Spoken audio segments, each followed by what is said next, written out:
Alasdair. Hello. Oh, Sam, hello. How are you? I'm good. Were you making fun of the way I said hello, though? No, just a little inflection there. It was, it was charming. It was nice. It was a Monday morning, long work day, pep in my step. Let's record a Wholala. Hello. What's the biggest highlight of your last week? The biggest highlight of my last week was I went to the Tim Burton exhibition, actually. Oh, yeah. I was trying to think of a jokey answer, but that was really nice. I went to the Tim Burton exhibition at the Design Museum. I'd definitely recommend it if anyone wants to go. I have an art pass, so it's a little bit cheaper than general admission would have been. But it's really cute. It's got a whole sort of walkthrough of his life and his career, loads of puppets from some of your favourite stop motion films that he's worked on, loads of lovely costumes. Yeah, that's really nice. Gorgeous. What about you? What have we had going on this week? I'm trying to think of it. I like it. I'll tell you what I saw that I liked. I saw Baby Girl with Nicole Kidman. Oh, how was it? Very horny. It was very good. It was very good. I'd recommend it. I think it's really fun. Is it like that clip in Family Guy where Lois is like, oh, this seat's wet. Let's try it. Oh, no, that's wet too. There's a cucumber on the floor there. It's like if what is it like? Is it just 50 Shades of Grey part 2 already part? No, because the thing is, like, it's not, because it's immediately not. We were saying on the pod, off the pod, just before we start recording, that it's funny because like when Doctor Who's not on and there's nothing like in the forefront of mind of it, we kind of like slip out of Doctor Who mode a bit during like the week, and then we come back around to recording day and we're like, and we're back, ladies and gentlemen, we're back. It's like I've gone like most of the week without even thinking about Doctor Who, and then suddenly I'm like, oh shit, Doctor Who. To be fair, actually, I did think of Doctor Who this weekend. I didn't get to go to the screening, but I actually went to the BFI just after the Spearhead in Space screening. I don't think I told you this, to see a lot of Doctor Who people afterwards. I was invited by the lovely Gallifrey Customs, so I think everyone should follow on socials. And they invited me over to BFI. I saw friends of the pod, Beth, Neve, I saw Crystal D, and everyone had just come out of Spearhead in Space, and they'd all come up to me and they'd be like, what did you think of the episode? And I was like, well, I've not seen it since we did it on Wholala in season 2, so it's been a while, but I loved it. Oh, that's nice. We need to get tickets to one of those BFI events. I really want to go. I know. It's apparently there's ones where they really like zhuzh it up, so it's going to be on the box set where they've got like new special effects, new whatever, and some of them they're just kind of like rescreening older episodes. But I definitely want to go see one at some point. But it was nice to be there even for like an hour and a half afterwards just to say hi to people. I'm just imagining someone just cracking out the old DVDs. They're like, right, here we go.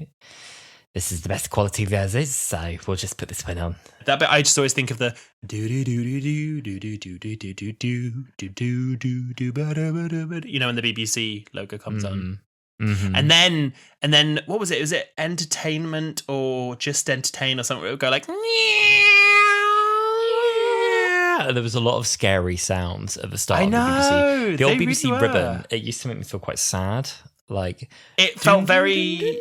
There is something about the psychology of like certain like major minor keys that does affect the psyche, and like it is weird. May I bring up the sound, because I don't think we're going to get done for including it in the podcast. Are you ready? Let's go. It makes me feel just a bit sad.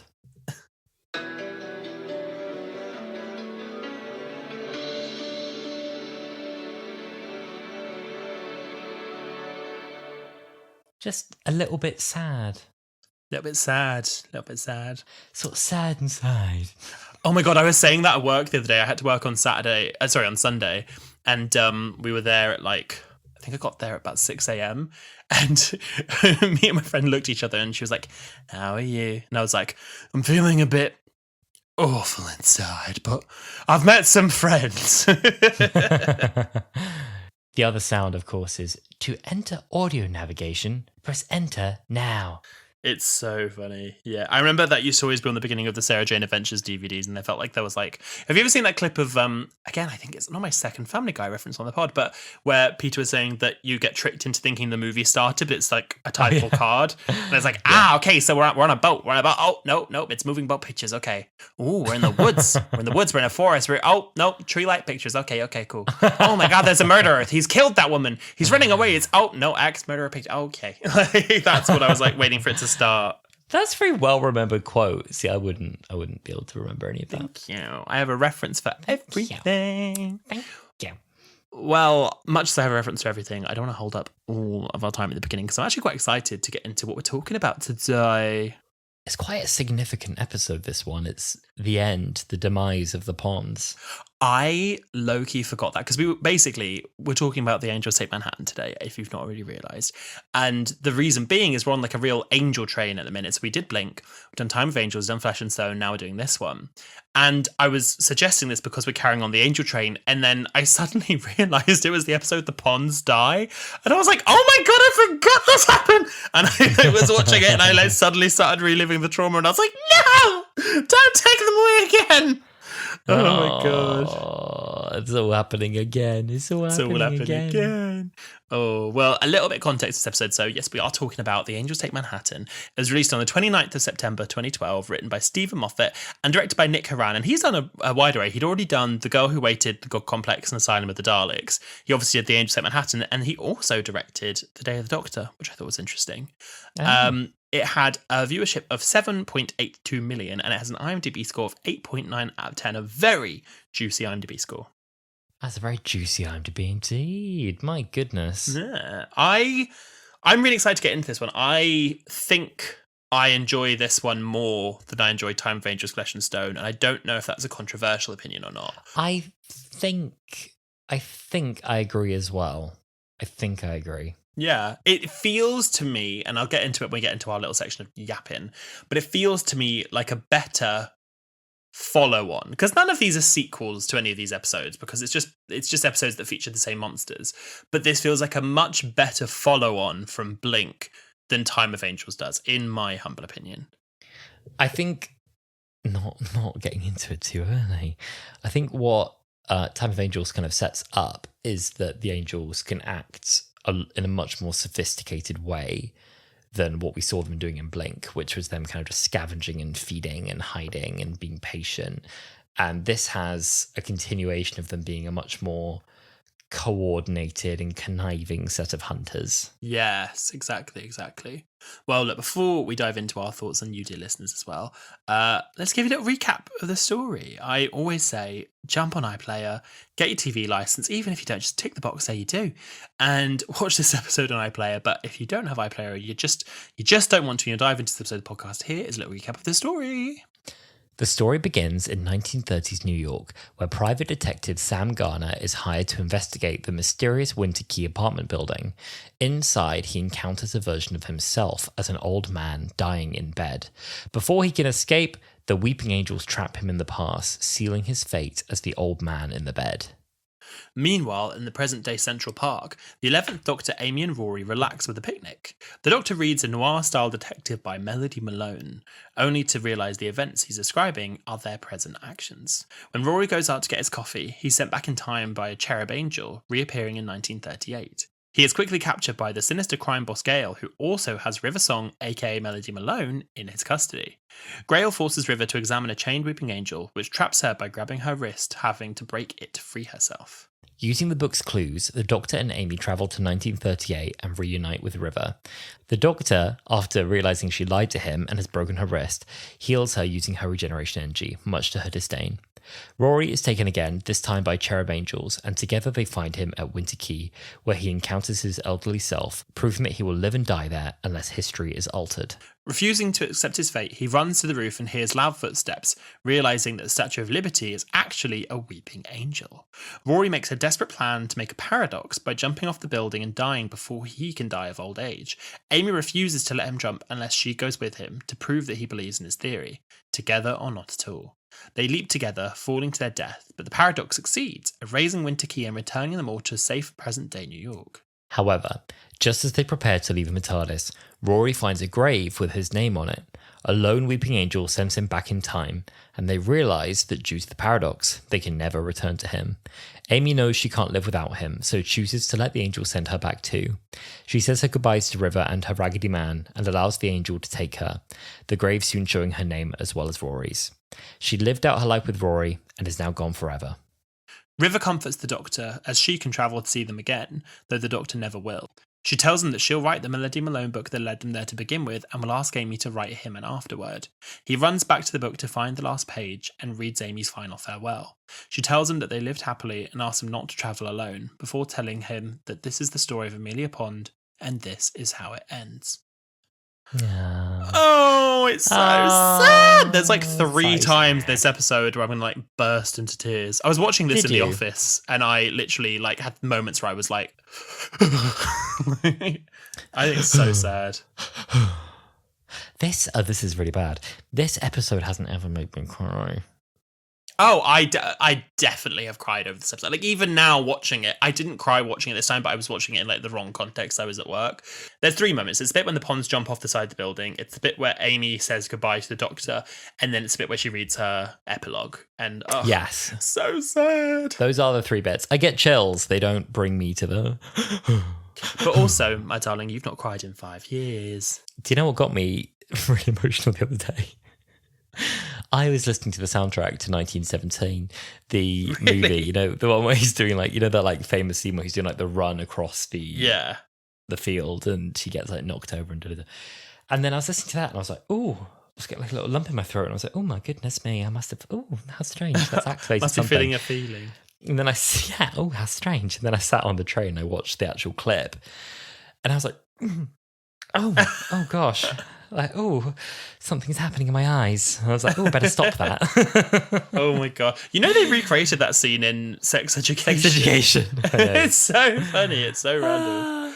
I think it was a combination of just watching it very, very early morning. Like I was on the way to work and my brain just wasn't switched on yet. Well, look, before we talk about my emotions kicking in with this episode, I want to look into all of your lovely listeners' thoughts because we reached out to you on our social media at Wholala Pod everywhere. And we said, what did you think of this story? And here is what some of you had to say. Over on X, Bab of Archives, love you, said, I think this text from my 13-year-old self in 2012 sums it up. And they sent a screenshot of their text from the 29th September 2012, at exactly 25 minutes past 8. And they said, I hate Stephen Moffat. I want Amy back now. Well, I hope Moffat knows what goes around comes around. That's so funny. Lifelong fan there. Jake said, I think the Angels' rules start to get a bit too complicated by this point, but it was nice to see them in an unsettling, mystery-focused story again, as that star serves them a lot better than the action adventure we got in Series 5. Definitely a Series 7 favourite. Selena said, I never find it as sad as some others seem to. I think I get distracted by the silly detective stuff, but the highlights are River breaking her wrist and how scary the Angel hotel trap is. I also find the Raggedy Man goodbye more funny than sad. Is that how it's spelled? Raggedy Man goodbye. It's spelled Raggedy Man good, then in caps BAH. So it's goodbye. Goodbye. Goodbye. Fantastic. All right, over on Blue Sky, Strady Hoovier says, love it. Very clever how they show you exactly how the Winter Key trap works in the pre-titles. As soon as Rory gets zapped, you know where things are headed, and it gives the story such a doomed quality. Shout out to the music, which contributes to that feeling as well. It's so moody and noir. Oh, and the Angel of Liberty is fine. Some people just hate fun. Yeah, they do. They do. They just hate fun. Neil on the subject said, a lot better than people make it out to be.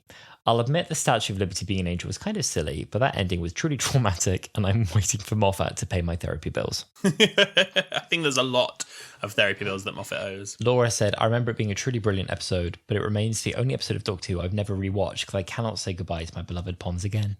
Oh my God, because I know Laura is a big friend of the pod, and I know how much she loves Doctor Who. So the fact that she's never rewatched this, that's a gag to me, Laura. Says a lot, says a lot. Dun-dun-dun. That's it. That's a lot. There you go. That's your lot. That's your lot. Well, it's not your lot because we're going to get into our thoughts now. Sillies, you thought this episode was over. You thought it was over. You thought that was it. You don't know us very well. Time to dive into it. I have written so many notes. And again, these are just like train of thoughts as I go. So I'm going to like, I'll hop between some of my thoughts. But to just sort of touch on what I said at the beginning, I think this is such a great sort of spiritual sequel story to Blink, a lot more than Time of Angels and Flesh and Stone. I feel like it's creepy. I really like the links to people being sent back in time. I think that is something we lost in Time of Angels, where they just kind of killed people. And I think the terrifying thing about Wicked Angel, they send you back in time.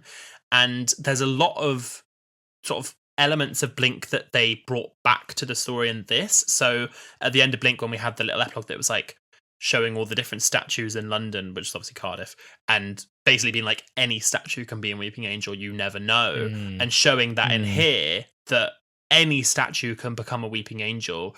I really, really liked that. I thought that was something so good in Blink, and I really enjoyed that they brought that back. I also feel like the direction kind of felt like Blink as well. Like a lot of like, whenever they're walking into the Winter Quay and you get that sort of over the shoulder shot of the weeping angel next to it, reminded me a lot of the weeping angels by is it the police station in Blink, when they're stood by there and you're kind of looking at Sally. It really reminded me of that. So I thought it really harkened back to that for me. And also the fact that the entire pre-title sequence follows like an unknown character who kind of dived into a story with an unknown character meeting the Weeping Angels. I really, really liked that, and that made me think a lot of Sally Sparrow. And I really liked the point that Matt said on Blue Sky, where they were saying that within that first sort of scene, you understand the concept of the battery farm, you know where they're going with that. So you're not spending the rest of the story trying to work out the mystery of that. You kind of know where you're going, and that allows you to just see, okay, how do these characters deal with this scenario? Yeah. How did the battery farm work? As in, you go in, you'd be shown to your room, you'd be touched by an angel, you're in the same place, but in the past, and then you're trapped in that room by the angels. Is that it? Like, so when I rewatched it this time, I do think that's it, because when the Doctor described it with Rory, they said, they'll send you back 40 years, you'll live out your life till now. But the way that I always thought it was, and if you'd have asked me this before I rewatched it, it's that they keep you in the building because they keep getting you, and you just spend your entire life running through this building, being sent back, living 5 years, being sent back, living 2 years, being sent back. And so they can, because it says when an angel sends someone back in time, it creates time energy, and that's what they feed on. So I thought they were like gorging themselves, and they kept eating the time energy by sending them back and back and back and back. Yeah, that's kind of what I was thinking as well, but then they seem to only send back Rory once. Yeah. So maybe that was confusing me, because you don't benefit from him only going back once. There's no reason for him to still be there. I think the only reason that it benefits people staying in the building is if they can hook you multiple times. Yeah, I think that's what the concept must be. Is they send you back a few times. So they catch you in the same spot. Yeah. Yeah. But I do like the concept of the battery farm. I think it makes them scarier. I know that there's kind of like an argument for not wanting to know too much about the angels and not want them to just seem like, they have like a day job, or if they're like, it'll be a great business model, KFC.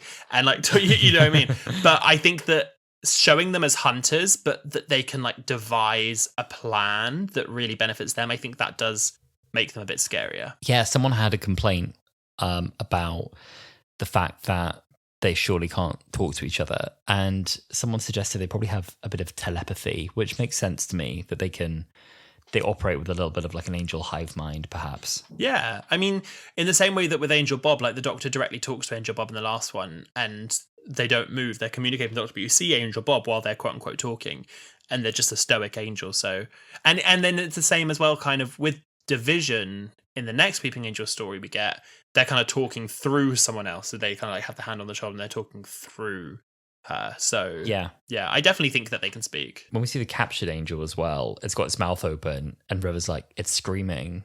Don't you realise the others can hear it? So even when they're frozen, I guess they can communicate. Yeah, the angels are laughing. That was the song. The angels are laughing. They're laughing. Oh my god! If that sounds like an angel laughing, what the hell does an angel screaming sound like?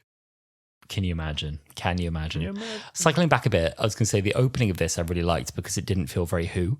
And these stories for Series 7A, they all wanted to like feel like a different kind of blockbuster feel. Like Dinosaurs on a Spaceship is, I guess, kind of sci-fi fantasy. Yeah, and this one was the like noir fiction, crime, mystery, gritty underworld, crime mafia, New York. Yeah, you had the like present day like spy drama, I feel like, with The Power of Three. You had the cowboy western where the good man goes to town. Yeah. I always no, it's not actually that thing. You know when you make up a story title in your head, what is it? Oh my goodness. The Gunslinger. Is it The Gunslinger? A Town Called Mercy. Town Called Mercy, that's it. Oh my god, no. I've made up this idea that's called A Good Man Goes to Town. I think Josh told me it, and I just now in my head that, but it's the same way that like The Haunting of Penny Pasta is The Haunting of Penny Pasta. Like I've also got I can't even remember what the episode is now, but I always say for Nikola Tesla's Night of Terror, I always call it Nicola Sturgeon's Night of Purging. And but now I like actually can't remember what the real episode title is. I always have to think about it. Who knows? No one knows anymore. Yeah. I love that. I love Good Man Goes to Town. You don't really go to town on something. He has gone to town on that. Yes, a good man has gone to town on that. Yeah. I love that. It reminds me of no one else is going to see this link. When I watched The Woman Who Fell to Earth, Yeah. I felt like some of those scenes felt quite ITV drama. Yeah. Like every now and then, I think I got to about the halfway point and I was like, "Ooh, this feels a bit different." Like, "Oh, it's not the Who I know." And then it, sort of came back around and then it felt very Who. But there's something about Doctor Who, I think, mucking around with the genre a bit more and actually just like really going head first into a different genre and really breaking the convention completely. Like opening, I do like a cold open. I do like an opening as well, like that's totally in a different style too. And it doesn't feel like a sci-fi. Yeah. And then in crashes the Doctor and the companions. Yeah. I think that's one thing that I really respect about Series 7A. Series 7 isn't my favourite season overall, but I do respect what they were trying to do. I hate the ugly titles where they take the Series 5 titles, just put a filter on it, but I do like the little nod. And I think I mentioned it in our Asylum of the Daleks episode where each of the character names and then the Doctor Who logo have a texture to do with that episode. So when it says Matt Smith, Karen Gillan, Arthur Darvill, they all have like a grey stony texture like a Weeping Angel. And then where it says Doctor Who, it's green and it has the silhouette of the Statue of Liberty within the text. So yes. I do like that, but I just like, the titles overall are a bit rough. I said yes really confidently, but I did not pick up that that's what the silhouette was. Yeah. I was like, it's green. In Asylum of the Daleks, it's Dalek orbs. In Dinosaurs in a Spaceship, it's like a lizard texture. They all of them have a different texture to do with whatever the episode is. Arguably, given time, resource and budget, a better way of doing it would have been actually abandon the normal Doctor Who titles and do all of them in the style of the genre they're doing. That would be fun. I'd really like that. For this one, you'd have like a black and white titles and it would be like, The Angels Take Manhattan, but it's... I'm thinking like Agatha All-Alone-esque. Yeah, do it like a really classic font, like really style it up as a 1940s movie. Yeah, I really like that. When the episode started, I thought David Tennant must have been fuming that they actually got to go to New York. I so agree. I was going to say like this compared with the Martha Jones and David Tennant sort of staring into a park in Wales against a green screen and just that ugly like effect they did where it's this horrible like feather around both of them and it just does not match in the slightest. I love that bit on Confidential where he's like, they sent a crew of them to New York to get plates and we're here in a car park. The plates they got weren't very good even. What a shame. But in this one, I feel like there was also maybe a bit of a push, particularly around Series 6 time, to really land Doctor Who with the American audience. I think that really was seen as like, and it still is, seen as... Well, they opened it in America. Yeah, it was like we had the whole Utah thing, Series 6 opening around, like going to space and the space race in the 60s and Nixon and the White Office, the Oval Office and in all those settings. And this one going back to plonk the middle of New York, but just kind of like modern day 2012 New York, just hanging out, having a coffee it feels to me like it just reminds me of that time and that push. And I think this was when Doctor Who was like really at Comic-Con as well. Like they really had a big presence at SDCC and that kind of thing. Yeah, no, 100%. It does definitely feel like this is Doctor Who made for specifically an American audience. And I'm going to New York in a couple months and I really want to like find it's the Doctor Who podcast hosted me, but I want to find like the spot in Central Park where they were there with that view behind them. Yeah, I really like seeing them. It was a bit jarring when they were like, I think they said something about 2012 and they mentioned it in the episode because they're talking about going between times and I was like 2012 thinking about how long ago that actually was. The Coney 2012 like the end of the world 2012, that one. That very same one. The Mayan prophecy, that one. The Mayan prophecy. That was a long time ago. My goodness me. It's quite funny. I was going to save it for my fun facts, but when they went to New York, they didn't bring much with them. So they didn't take the TARDIS prop with them. They didn't take any angels with them. They did all that in post. So I do notice like a few times when they're in America and like Rory's being chased by like a cherub angel and it's like so clearly like a still photoshopped image of like a CGI cherub angel, and he like turns away and then looks back and it's not there, and I'm like, oh, okay, because when you're in like a real location like that and you see that CGI, it's suddenly so much more noticeable. Yeah, we've hit the budget limit. There's also a few points where some of the shots they've got in New York, though lovely, you can see that they're like some of the like extra shots they got, like that weren't necessary. Come on, B-roll. Yeah, it was very much the B-roll. There's a few shots that were just like nice, and they were like, well, we own them, we might as well use them. Like, they're not bad. But it just felt like there was a few that stuck out as like not particularly needed for it, but we have it, so we'll use it. I still really, I love what they did. There's one really great shot. I don't know which bridge it is that's behind them.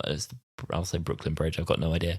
But they're like on a pebble beach and they're walking back to the TARDIS. And I guess it's I love that bit. Yeah, no, I mean, yeah, it looks great. The off-screen TARDIS. Yeah, no, I really love that bit. You see that shot. They use it a lot in like Pose and places like that, where they go to like the sort of, I don't know if it's like the harbour front or whatever you'd call it, but yeah, the waterfront. Yeah. And I really like that too. I do think that much as there are those like B-roll, we don't have the actors, but we have a camera. Let's get what we can.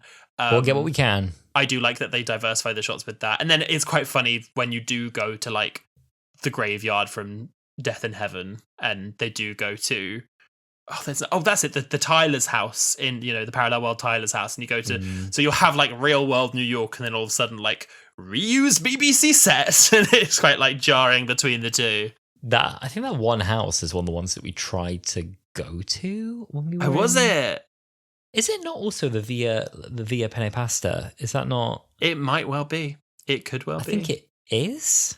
It genuinely might well be. I don't know. So many stories. It really I think it has been. Yeah. I think we tried to go there anyway. But for me, this whole era feels so super Who locked. Is it super Who locked or just Who locked? Yeah, super Who locked. Yeah. Into it? What was the super for? Supernatural. Oh, right. Yeah. The Doctor's giving quite massive, I don't fit in, and I don't want to fit in. Have you ever seen me without the stupid hat on? That's weird. When he's like reading in this park and he's like saying yowza apparently at everything, and he's just, sorry, was I reading out loud? Do not at this point yows. Sorry, was I reading my book out loud in my vintage glasses? Oh, sorry, I was just going so into my little book in my little tweed jacket. And even Amy's new glasses as well. I'm like, oh, they've suddenly styled her to have those cool little hipster glasses too. Just both of me back to back reading their books in the park. It's just a big Tumblr energy off the two of them, truly. Yeah, no, 100%. It's quite funny, seeing what Doctor Who was like. The costumes as well. I was looking at both Amy and Rory, and I was like, oh, that's very of this era. Of a time. But I do love dropping in on the Ponds at any time, and it's interesting seeing them here right at the end. I really like the storyline of Amy and Rory growing old as the Doctor kind of stays young, and him like commenting on that. I do think they could have pushed that more in this sort of 5-episode arc, where maybe in the beginning of the Dalek Asylum, they have them at the current age, and then every episode they like add a little bit more makeup or a little bit whatever, or maybe a little grey tint in the hair, and then by the time you get here, they're like quite noticeably like maybe 10 years older, and they've got some like grey roots, and they've actually got some like makeup to make them a bit older, and you really see that story of their kind of like they are growing old while the Doctor stays behind. I think that was interesting, but yeah, there's the bit where just talking about like aging it to the era, there's a bit where Rory says that it was like, only you could fancy someone in a book, and I feel like that was written for like all the like Tumblr girlies being like, how dare you? Yeah, it was literally written for them. The fan it was written for them. There was really, so much. Yeah, I mean, achievement nonetheless. They got to New York and they wrote for that audience. They knew the audience and they wrote for them. Yeah, they did. They know. Hey, listen, if there's one about Doctor Who, well, I was gonna say it's one about Doctor Who. They know their audience. They don't actually always. They often do. They do. They don't always. They do. To speak about Rory as a character, I found in this one particular episode, please contradict me, I thought he was really dry. I think that, with the exception of obviously his beautiful speech on the roof, could you do it if it was me? Could you push me? I'll do anything for you, blah, blah, blah, blah, blah. Apart from that, for the rest of the episode when everything's fine, I find him just a bit dull. I just find him a bit dull. But then I guess he is meant to be dull, ordinary Rory, but he is just of a bit... He's a bit of a prop in this episode for me. Because of how big the Doctor is, I think you have to show that Amy loves someone that's not the Doctor. I think he is like good old reliable Rory, and I think that very much is his character. But I do actually think, and this might like stir some opinions, until that scene on the roof, I think Amy plays a real sidelined role in this episode too. Really? Like, she kind of like tags along with the Doctor while he's figuring out this stuff and just asking her to read the book. And then once we meet River, it's all the Doctor and River. Like, it is an episode about the Doctor and River. And I'm like, that's your daughter, that's your mother. And they kind of just are ignoring that Amy's there until she has that little scene with River outside where she acts. And I do like that a lot, where she's properly like playing mum. But for me, it's not until, not when they're on the roof, it's not until Rory sees his old version and dead. And you get that moment where Amy holds his hand. The Doctor's like, well, what are we going to do? And she goes like, what do we have? And she goes, I won't let them take him. That's what we got. And I liked that. But before then, I feel like Amy took a bit of a sidestep in this story too. I don't know if that's a controversial opinion. I guess it all 180s and becomes completely about the two of them in the second half. Yeah, exactly. It's busy though. I guess it's nice that River's there to say goodbye. It makes sense that she's there, but it's busy. It's busy. I like the tiebacks though to River's other story of the angels. Like, she sends the signal to the Doctor, like how she did in the Byzantium. So it's kind of like you get the mirror of that story, but instead of it being like a really young Doctor and River, by this point they're both I think they're in a kind of similar spot in their timelines. This is one of the only times they kind of match up at the right time. Yeah, exactly. So I like that. Yeah, that was nice. It is one of those rare moments. This is what was nice as well. Until now, when we've been watching River, it's like chronologically, there's this very like one-sided flirting, and River lays it on thick. And so when it's not being reciprocated by the Doctor, and she's like, "Oh, you'll find out," breathy voice, and it's not, and he goes, "Oh my god, oh my goodness, oh, disgusting, I don't know about all that. Who are you?" And now it's finally like a two-way thing, like, "Oh, my husband's home," and "Oh, hello, sweetie, I'm back," and I'm like, okay, well, at least it's adjusts his bow tie in the TARDIS. Yeah. I'm like, okay, I like it when it's reciprocated. It's nice when it syncs up for a minute. I like Amy knows as well, like, their whole relationship. Don't you two fall out. She's only in a book. Like, he's like arguing with River while reading what she's writing. Yeah. I love that. Yeah. I really like the bit when they're in the TARDIS trying to get to Amy and Rory, and they kind of like, they talk about bouncing off the time zone. It's like 1938, we just bounced off it. It really reminded me of in the Suntaran Strachan, where the Doctor's teaching Donna to fly the TARDIS, and he's like, we're getting a bit too close to the 1980s, and she's like, what are they going to do? Put a dent in it? Like, I like the idea that you could physically like hit a time period, and they're like, yes, you can. Well, someone did. Yeah, exactly. I thought that was really fun. I like that as well. Another little detail that was cool, when they go back to China 221 BC, they, instead of like just doing a Chibnall smack the text on top of the screen in impact font, they did a very nicely like integrated piece of text which appears over a bowl or something. And initially it's in kind of the center of the screen, and then as the camera moves, it kind of stays fixed where it was. It looks really nice. And I don't think Doctor Who that often, I'm sure people will come up with good examples, tag us at Wholala Pod, have included scenes where like the date becomes part of the scene. Often I think text is kind of overlaid on Doctor Who.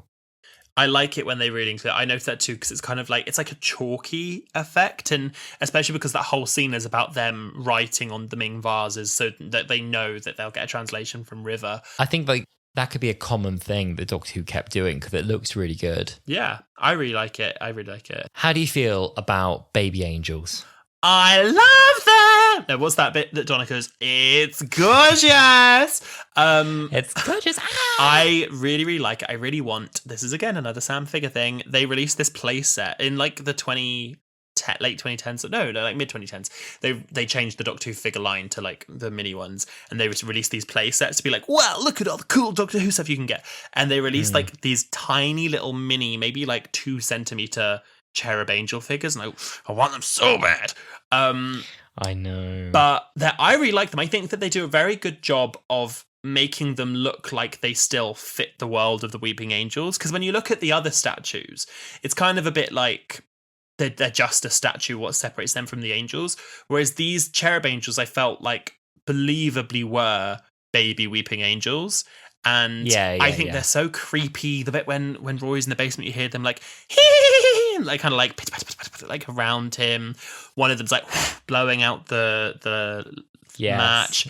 I just think they're really fun. I'm glad that we kind of leave them in the middle of the story. Like, I feel like if it was another episode, like another one-off that didn't have dire consequences, they could have made the entire villain like, look, cute weeping angel, especially in this world of like post Baby Yoda. So I'm glad they're an accompaniment to the episode rather than like the main villain. But I just love them. I think they're so cute. I so agree with you about accompaniment works better. I really like them. I think it's a fun addition.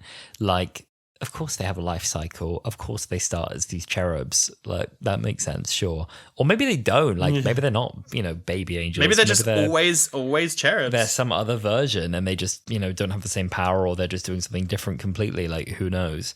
And the mystery is part of the fun. But I really enjoyed them. In Victoria Park, near my house, they have some cherubs like that look very much in this style on this big statue in the park. But they're huge. Like, they are like big statues. Like, they are like babies, but they're huge.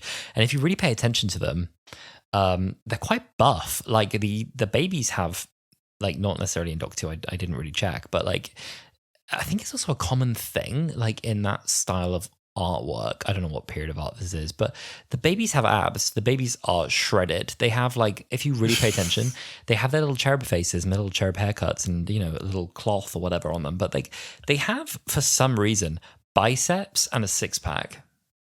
And you're like, this doesn't really fit what I imagine cherub angel. These angel babies do look like my angel baby angel. Yeah, these do look like angel babies. They do look like angel babies. I liked the angel smiling in this episode. Yeah. Is that a new detail? I think so.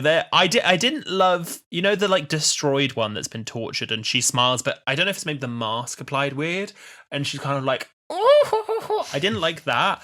But the one that's at the end of the corridor, like half peeking out of her hands. Oh, it's so creepy. I love it. Yeah, I love it. It's just like, it's like, why is it smiling? And it's just, you look and its hands are lowered and it's just kind of like, it's got its mouth curled up into a little smile, and it's really good. It's a look that they should do more often, creepy. To be honest. It works really well, the smile. The smile, like, they say this about, monsters and villains, like anything that looks confident while it's hunting you, as in it's moving very slowly, or it's smiling, or it's enjoying itself. It'll get you. That's when you're in trouble. Mm-hmm. That's when you know. That's when you know. I just really like they brought the angels back for their last story. I think I read somewhere, again, I'm going to keep dipping into my fun facts, he considered bookending this series with either of these monsters. So Moffat was either going to open with the angels and have their final story be a Dalek story, and I'm really glad he didn't, because I've always felt like Amy doesn't actually really have much of a connection to the Daleks. She's never, to my memory, at least before Asylum of the Daleks, ever really properly met the Daleks. She saw that green one that like went away quite quickly, but the Ironside. But she's always had like a real primal fear of the Weeping Angels. I liked in the God Complex when they're in the room with David Williams' character and they saw the Weeping Angels, and you realise it's for him, but Amy said, I thought that room was for me, because you can see how much like it's her first big like real horror, terror, I'm going to die moment. It made me wonder like how much, just sort of deeping it on the pod, how much do we reckon Amy told Rory about the angels? Because he didn't really seem to know what was going on, be able to put any context clues together. And I can imagine because she had the angel in her eye and the image of the angel became an angel, I can imagine she never told Rory about it because she might have been worried that the thought of the angel could project an image and become an angel. So I like the idea that he was going into this almost blind, like not knowing really who the angels are. And for her, it meaning so much. Yeah. So I thought that was an interesting thing. Think I can imagine her almost never having told him what they are. And very much putting a brave face on it and that remaining like a nightmare for her. And then being scared of the nightmare, because can the nightmare be real? Who knows? Like, exactly. You don't know. Exactly. Yeah, I love that. That's such a good thought. You're so right. I wonder if Rory's not like, what are they? Then there must have been some briefing at some point. but I prefer can imagine your her version. like mentioning them. I can imagine her like mentioning them flippantly in the list of the other adventures they've gone on. Yeah. But like deliberately in like a way to try and protect him. Yeah. Not. Yeah. But it just goes to. Just another thing to look out for. Just another thing to look out for. But I love in this episode, like with her, like this episode's all about Rory and Amy's love, and it's about she'd go to the ends of the earth for him, and he's already gone to the end of the earth for her. And like there's that bit where she storms into his room to find him, and as she storms in, you see there's an angel at the end of the corridor. It takes a second for the Doctor and the River to notice it. It's the one that's smiling. But Amy sees it and just ignores it. Like she knows the rules. You have to look at an angel or the angel will move, blah, blah, blah. But she just ignores it and walks into the room with Rory. And I like that's kind of like, not necessarily the beginning because the whole episode's about her and Rory, but that just shows like this thing that terrifies her so much is there. She doesn't even like see it.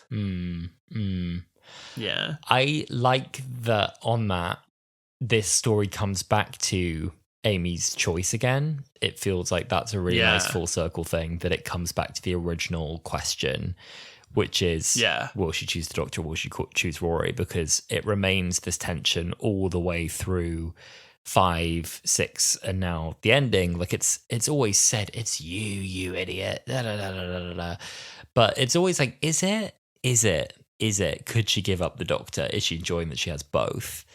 And when she's really faced with it, she does. She chooses Rory twice. She doesn't even like really think about it in this episode. Yeah, and completely commits in that choice, in that she has to do a suicide with him and then give up ever seeing the world, ever seeing her family, ever seeing the Doctor again for him. Yeah, exactly. It just shows. I had this note here. It says, "How many times are we gonna have to watch Rory die? My God," because she's already gone through so many deaths with Rory, and the second she realizes what's happened, she's like, "Right, well, how are we getting him?" Like, it's never a case of like she doesn't really stress about it. And we always talk about the ponds, and we say like this is kind of the adventure that went wrong. And it's a similar thing with Clara as well. Like they just keep going and they think they can go forever and forever and forever, and then the adventure goes wrong and they can't. And it seems like Amy never really stresses about it until the angel sends him back again for the second time, and you know that you can't go back. Yeah, you're out of chances. You're out of chances. I mean, to go back a minute to when they're on the top of the building. Oh, I mean, even when you read the chapter titles, when they're reading the chapter titles, and it says Amelia's last farewell, and we as the audience, we know that this is going to be their last episode, but we're like, oh, this is really going to be their last episode. Yeah. And they get on the roof, and it's just like, also the score. I keep jumping between thoughts, but it's just such a good scene. The score there is instead, I know the whole story about your sister and you so cruelly playing it in front of her, but it's just like her telling Rory, I could never. He's saying like, push me, I'll come back. It's fine. Like I won't die. I'll come back. And when she's like, I could never do it. Could you do that for me? And he's like, for you to save you, I could do anything. And that's when she like gets up and she's like, well, then we'll do it together.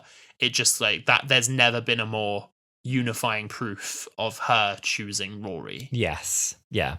It's shockingly dark, the resolution to this story, because the way to create a paradox requires them both to violently kill themselves. Which I'm amazed was permitted, because I do think that was quite a traumatizing ending. Even when I wasn't like tearful about, I mean, I was obviously sad about the ending. It was really shocking. And I remember at the time sitting like weirdly with it and not being really sure what I thought of it. At the time, I think I was like, this is actually really, really bad. Like, I think he's really like making their suicide look like a really like exciting thing, which I'm not sure I feel now. But I think I did feel there was something about like, the weird mix of like a really heroic soundtrack with two people like falling off a building and like presumably like suicide pact. Yeah, like crunching to their deaths in a bloody heap on the floor. I kept always thinking as well, when they do it, like it obviously cuts away before they hit the ground, but the Doctor's watching. And I always used to think like, and I do now watching it, like, what can he see? And knowing it must have been dreadful. And probably he remembered it. Well, that's it. I find it like it's still quite. It's really pushing the edge, I think, with Doctor Who and what you can do. it's a weird thing because the reason the paradox works is because Rory's dead. And if Rory's dead, he can't live to an old age, and that caused the paradox.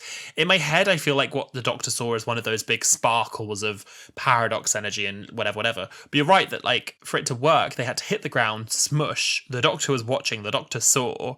And then River sort of tells him, he's just staring at the ground. And River's like, wait, look, the paradox is working. Yeah. So I'm like, did she watch her parents fall too? Like, well, this is it. She doesn't seem horrible. affected, but she must have done. And then one thing as well with them jumping off, you know how you were saying about how, like, Amy chooses Rory and she's always chosen Rory. It happens twice in this episode, but the main one for me is here.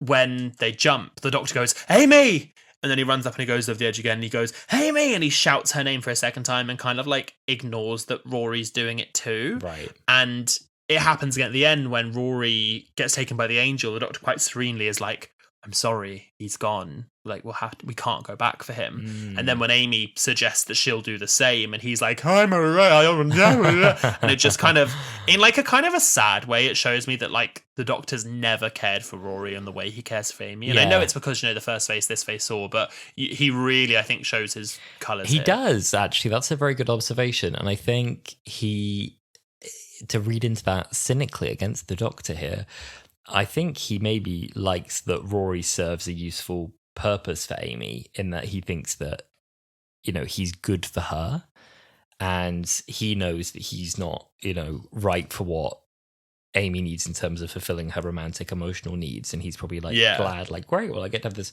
best friend I take around the universe and I don't have to deal with any of that, so that's good. Yeah. And but Rory himself, I think he admires Rory. I think he, like, comes back to, like, you know, waiting 2,000 years, good on you, mate. But you never sense there's, like, a love for Rory in the same way, do you? No, exactly. And not to jump to the ending, because I mean, what was it between this whole story? But in that scene where Rory's been taken and Amy's basically just explicitly telling the Doctor, I'm going with him. There's levels of the Doctor's selfishness here that I've never really thought about. So I'd always thought about how Amy is River's mum and River is her daughter, and the Doctor's crying, wiping his eyes and looking at the ground, and River never takes her eyes off the angel, even though she's saying goodbye to her mother, because she knows the Doctor needs that moment. Then when Amy is taken and when Amy turns her back, Amy doesn't turn her back to say goodbye to River. She only turns her back to say goodbye to the Doctor. Yeah.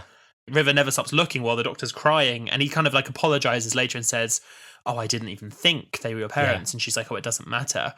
But there's one bit in there that's a little even worse than that, when Amy sees that Rory's gone and the Doctor knows how much Rory means to Amy. He's just watched her jump off a building with him because she loves him that much. And she asks him, she says, if I let that angel touch me, will it send me back to the same place it sent him?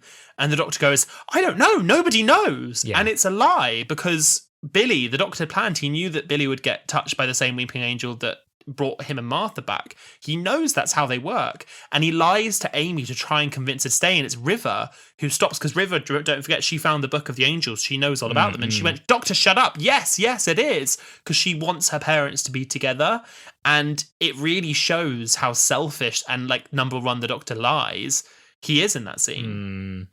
That's so well observed. You're so right. Yeah, he's but this is the, like, writing of, like, a, you know, a complex Doctor that is fun to me. I really like this. It's not me too. it's not screaming in your face like, ooh, like, am I a good man? Am I a bad man? Am I a this? Am I a that? It's a very, like, it's a slightly more subtle selfishness that's written into it that's quite plausible.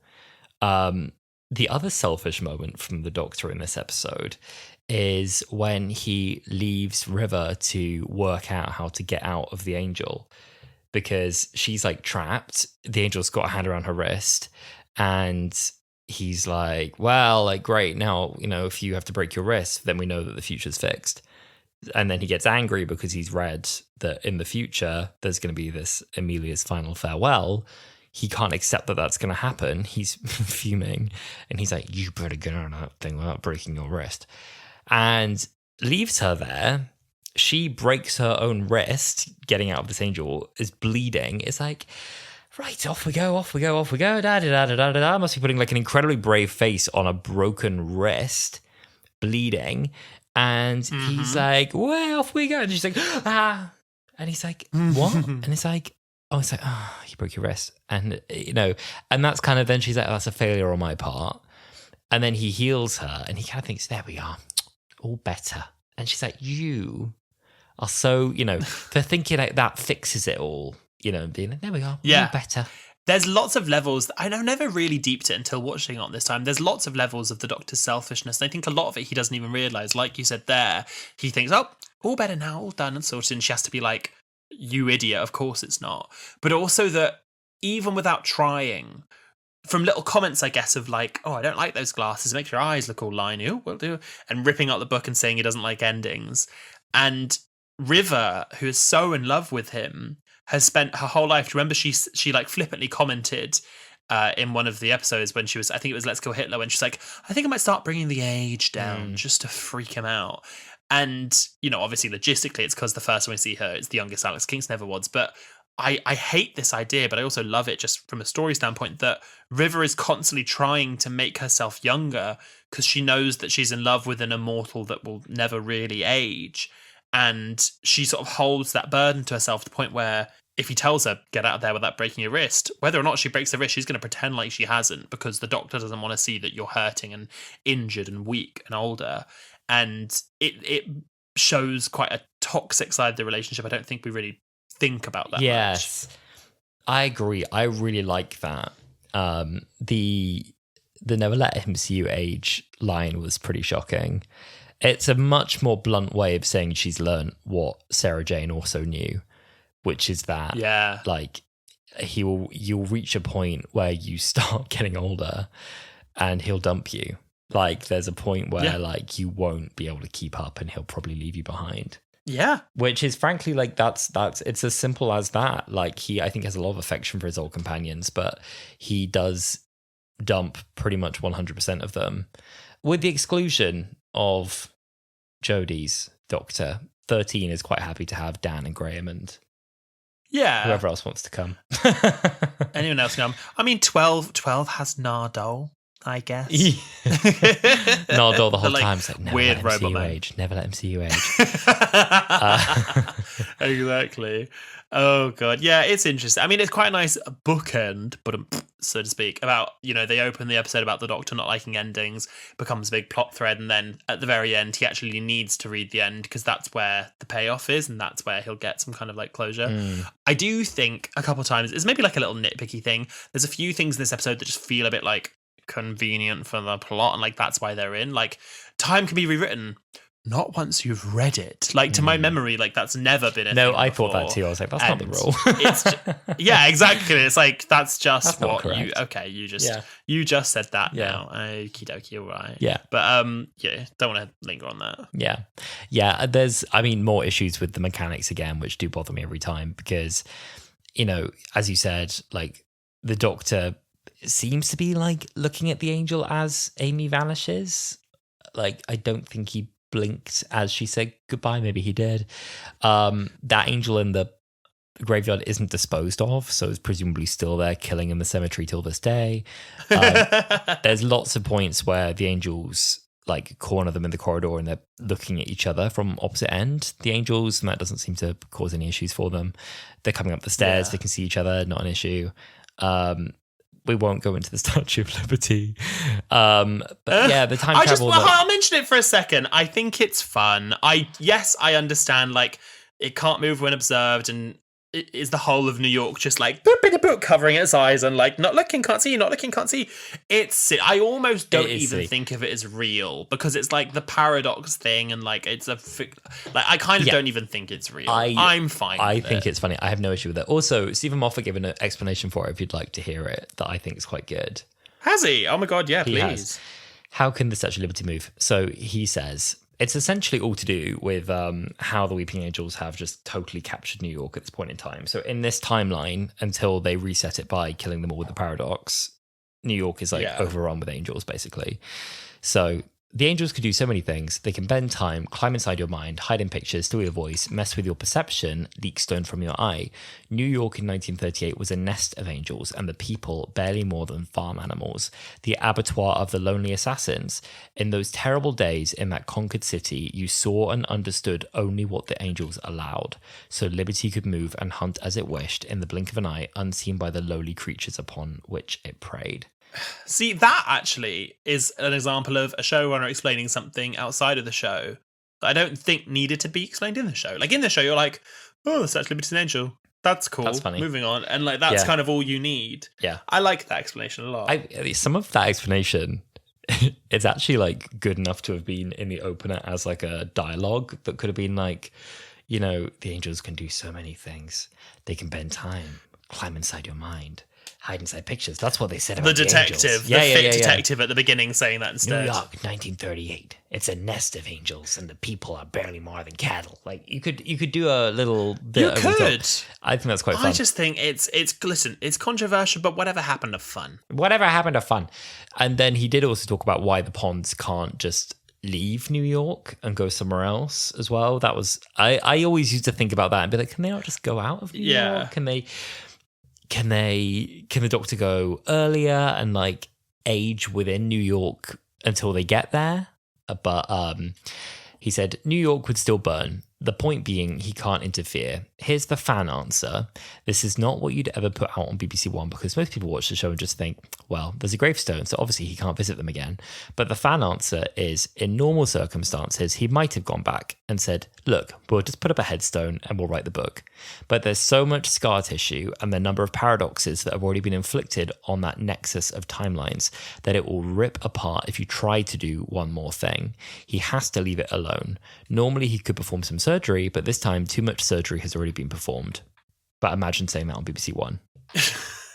Again, another example of a showrunner explaining something off the show that I don't think needed an explanation on screen, but I feel better knowing it. You know what I mean? Like, I like having it spelled out for me, but I didn't need it. No. I didn't feel like it was missing. That was, I think you could work that out without that explainer. It wasn't an explainer where it was like, it's not literally 6 months, and you go, oh, it's you know, it's like, just to clarify exactly what I was thinking when I wrote that. And you're like, no, that makes sense. Like, I read that already, and the way you've described it makes it better. Yeah, and the bits that you do see, like when you do see Amy's name on the gravestone, it like hits you hard, and you're feeling the things you're meant to feel.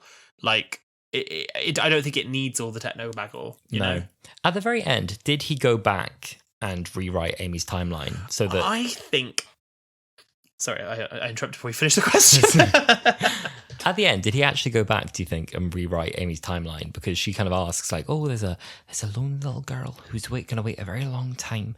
And it sounds like he goes back to find Amy who is waiting and say, like, not yet, hold on. In 12 years, this guy's going to drop back out of the sky and he'll come for you. This is what the thing... I think the answer is we're not meant to know.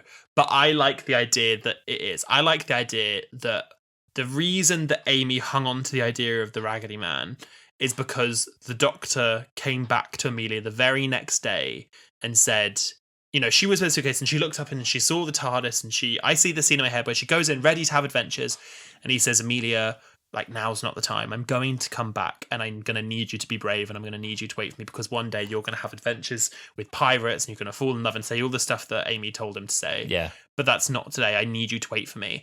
And then I don't think that necessarily breaks anything because then as she grows up, she still talks about this Raggedy Man that came to visit her and he's going to come back one day because he said he'd come back. And she waits and sort of convince herself that it's not real and she has therapy and she bites the therapists and all that still happens. And then when he does come back 12 years later and she's an adult, she can't believe it because she'd convinced herself it was a story she said to a child. So I think at the very least, it's like an emotional beat having Amy come back and having Amy describe her epilogue and you see Amelia at the very end and it sort of like full circles the story. But if you wanted to flesh it out, I do think the Doctor went back for her. Yes. And I quite enjoyed the fade to sepia at the end that was like in memoriam. Amelia Pond. Oh, Maria. This is for my people who just lost somebody.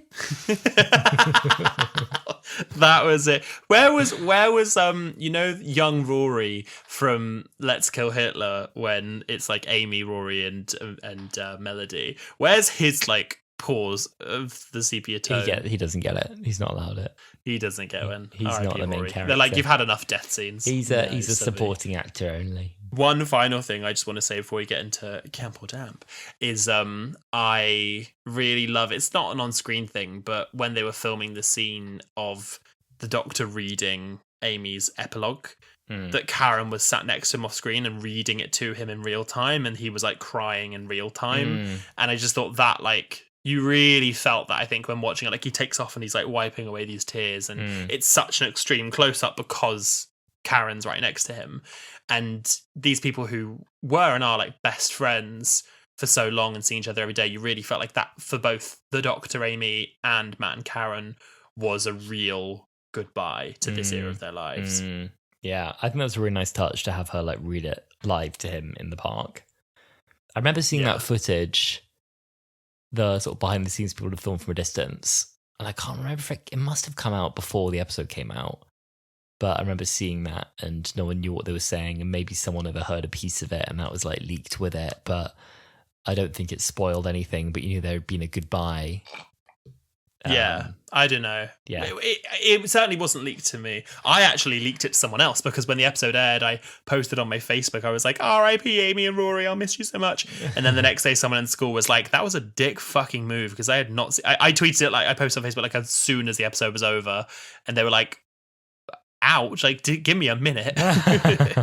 Too bad. That's your fault. That was a lesson for them. I know.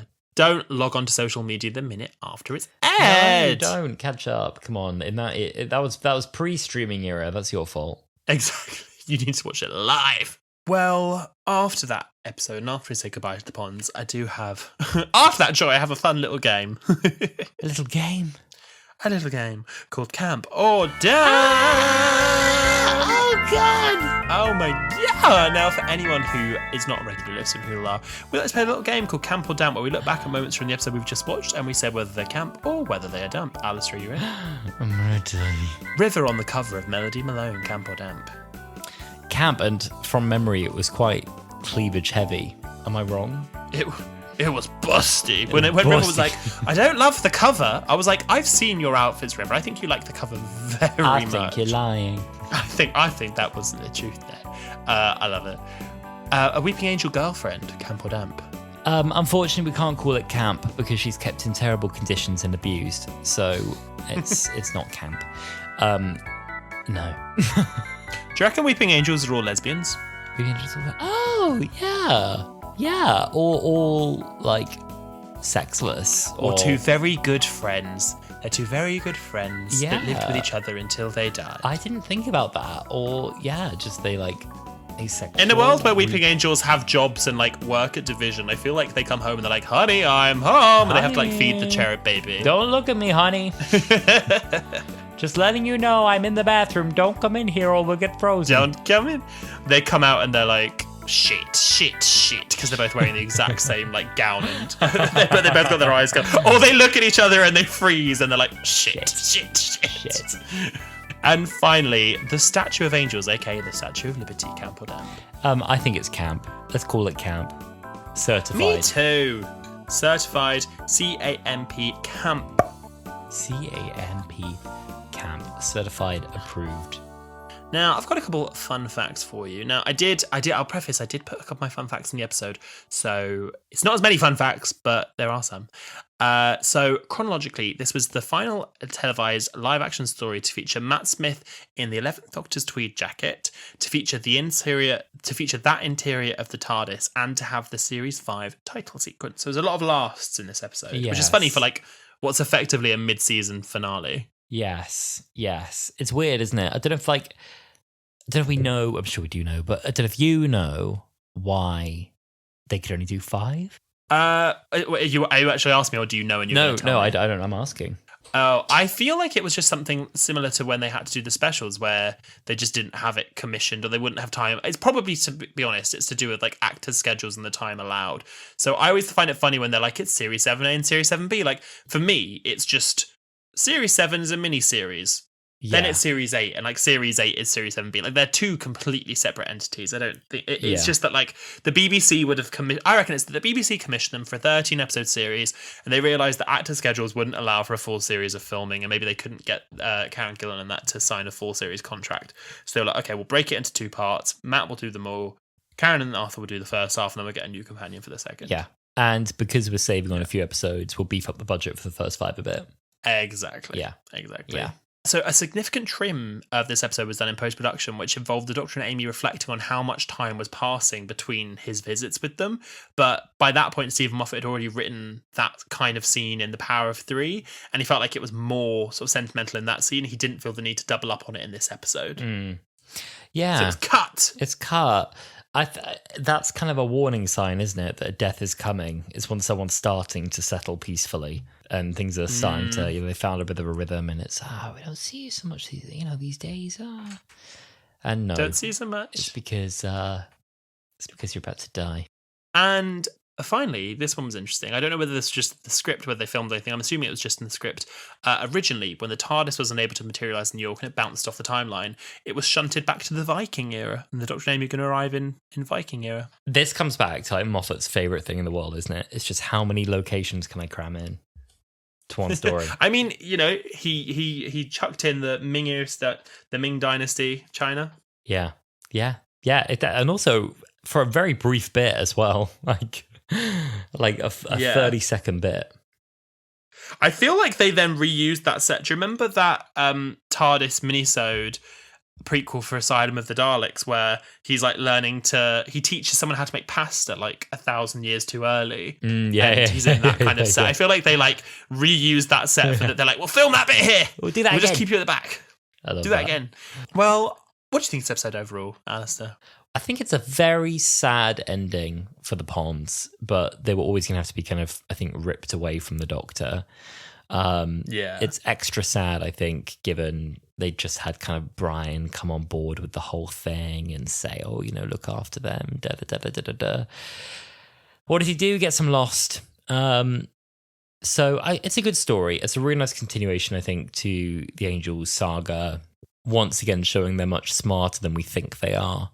They can work in much more interesting and secretive and devious and powerful ways than we think. And a very dark story as well. It's a funny one. Like I said, when I went into this, I was like, oh yeah, we'll do. To be honest, I think this is really the last Weeping Angels story. I mean, there's other episodes where the angels sort of feature. I think, to be honest, the only one we've not really talked about before is Revolution of the Daleks and... What about Village? We haven't done some Time of the Doctor. We've done Village. We did it with David. We did it with David. We did, didn't we? Yeah. Sorry. We did. We've now done Blink, Time of Angels, Flesh and Stone, The Angels Take Manhattan, Village of the Angels. We've done the God Complex, which features the angels. But then there's I think, Revolution of the Daleks, where one of the Weeping Angels, I think called Angela, because she's an angel, is a prisoner with the Doctor. And in the Time of the Doctor, a few Weeping Angels try to invade the town of Christmas. And they kind of just freeze, I guess. But this is the last proper Weeping Angel story that we've got left to have done. Gosh, now what? Well, I was actually going to ask you, lovely listener, because I've got a little list of things that I'd love to do. So we still want to look at 6th Doctor and 7th Doctor episode. So if you'd like us to look back on a 6th Doctor episode next week, let us know. I would like to look at More Than 30 Years in the TARDIS. Alice has not seen this. It's an amazing documentary that came out around the time of the 30th anniversary, and it's such a good celebration of Classic Who. I really, really like it, and I think Alice would love it. I would like to watch some more Series 3. I feel like the 3-part finale Series 3 is just like...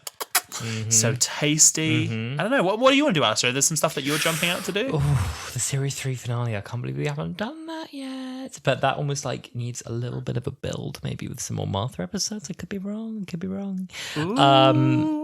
I love what you were saying as well. I think about doing a 6th or 7th Doctor episode. It's quite shocking that we haven't gone back to that yet. So that feels overdue as well. I think that might be one we have to bite the bullet and go back for. Maybe we go back to 6. Well, if you would like us to go back to 6th Doctor next week, please reach out and tell us what 6th Doctor episodes should we go back to. You can reach out to us on all of our social media at Wholala Pod everywhere. We are on Blue Sky, X, Instagram, TikTok. You're also on YouTube at Wholala Pod. You can email us your Doctor Who fan anecdotes at wholalapod@gmail.com and let us know your stories from the Whoniverse. Yes, please do. And if you enjoyed this episode, please give us a quick rating of 5 stars. It's always appreciated. You can give us a 4 if you weren't totally sure, but 5 is appreciated. You can follow us so you get notified when we drop new episodes. You can buy us a coffee on ko-fi coffee. Search for Wholala on there, and you can share this episode with a friend who you think would really enjoy it, or go on our Instagram and share one of our posts there. Exactly. Well, after all those instructions, thank you so much for listening. Thank you. And we will see you next week, where we will probably be watching a 6th Doctor episode, unless you've got something amazing we have to do in the meantime. Goodbye. Goodbye.